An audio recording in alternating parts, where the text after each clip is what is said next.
महापालिका निवडणुकीसाठी शिवसेनेची गेल्या वेळेस जिंकलेल्या जागांसाठी आग्रही मागणी आहे। 2017 साली जिंकलेल्या नगरसेवकांच्या जागा मिळण्याची आग्रही मागणी आहे।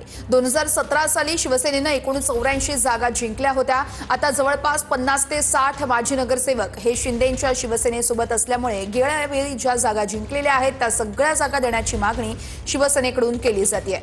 या संदर्भात अधिक माहिती देत आहेत गिरीश गायकवाड, आमचे प्रतिनिधी आहेत आपल्यासोबत। गिरीश, शिवसेनेची नेमकी काय मागणी आहे? नक्की शिवसेना मुंबई महानगरपालिकेसाठी आता आग्रही भूमिका घेताना पाहायला मिळते। 2017 साली जिंकलेले नगरसेवक जे आता शिवसेनेमध्ये आहेत आणि विशेष करून एकनाथ शिंदे यांच्या सोबत आहेत, त्या सगळ्या जागा आम्हाला मिळाव्यात अशी मागणी जी आहे ती शिवसेनेकडून करण्यात येते। आणि 2017 साली शिवसेनेने एकूण 84 जागा जिंकल्या होत्या, त्यातील आता जवळपास 50 ते 60 नगरसेवक हे एकनाथ शिंदे यांच्या शिवसेनेमध्ये आहेत आणि सर्व जागा आम्हाला मिळायला हव्यात ही शिवसेनेची आग्रही मागणी सुद्धा आहे। इतर उरलेल्या जागांमध्ये समसमान वाटप व्हावं आणि मुंबई महापालिका निवडणुकीच्या जागा वाटपासंदर्भात शिवसेनेची जी मागणी आहे ती आता वरिष्ठ नेत्यांपर्यंत पोहोचवली जाणार आहे अशी सुद्धा माहिती मिळते। ज्या 227 जागा त्यापैकी किमान 110 जागा शिवसेनेला मिळाव्यात, 100 ते 110 जागा मिळाव्यात अशी जी मागणी आहे ती शिवसेनेनं केलेली आहे। आणि त्यामुळे आता याबाबत नेमक्या काय चर्चा घडणार आहेत हे सुद्धा पाहणं महत्त्वाचं ठरणार आहे।